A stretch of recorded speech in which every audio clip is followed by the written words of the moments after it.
There's something about listening to cautionary tales from my family members that has always given me some sort of adrenaline rush. I remember sitting on the edge of my chair as a kid, excited to hear all the stories they would tell after dinner, while laughing and explaining how dumb their decisions were, and how they've lived through so many crazy experiences. I remember picturing them in the stories they would tell, and sometimes I would picture myself, thrilled to one day live out those adventures. Of course, telling these stories were not meant to resonate in this way. They told them to scare me, to advise me to never do what they did. But their impeccable storytelling had the opposite effect.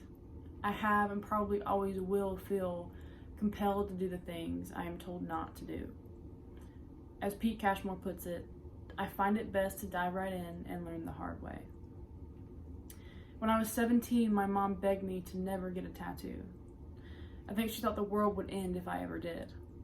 But not too long after that conversation, I came home with a tiny flower inked onto my right wrist, and she chased me around the house after she saw it. I've never laughed so hard in my life, but she did get to say I told you so, because the flower looks like I doodled it on myself.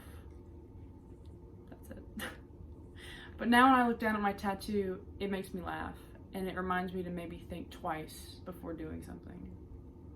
I really appreciate learning lessons from my actions rather than just accepting every piece of advice or word of warning from my family or friends, even if they have my best interest in mind, or even when I know they're probably right.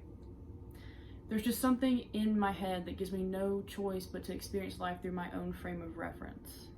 I don't think one person's experience should define my own. And I also don't think I should base my actions around what others tell me to do or not to do. My dad one time told me about how dangerous cliff jumping was, how scared he was when he did it. And he made me promise that I never would. But from that very moment, I set out to do it.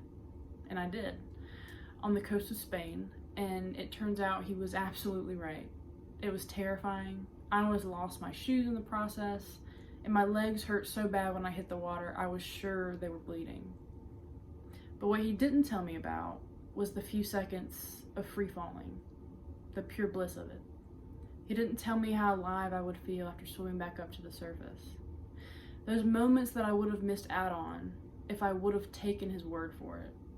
Those little differences between his experience and my own, I think plays a huge role in defining who we are as individuals.